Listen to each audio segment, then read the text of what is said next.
I cried when I had no shoes, but I stopped crying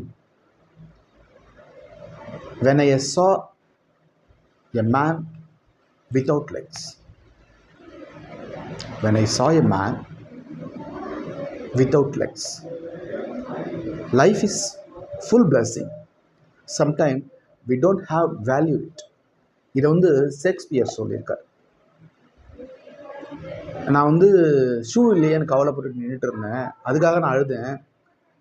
ஆனால் காலே இல்லாதவனை பார்க்கும்போது நம்ம எவ்வளோ பெட்டர் அப்படின்ற மாதிரி தோணுச்சு அப்படின்னு.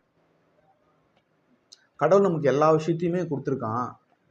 நாம தான் அந்த வேல்யூ அதனுடைய உண்மையான வேல்யூ நம்ம தெரியாமல் பண்ணிட்டு இருக்கிறோம். படிக்கிற காலம் எவ்வளோ முக்கியன்றதை மாணவர்கள் உணர்ந்துக்கிட்டா அதை விட ஒரு சிறந்த ஒரு இது வேறு எதுவுமே இல்லை. நன்றி.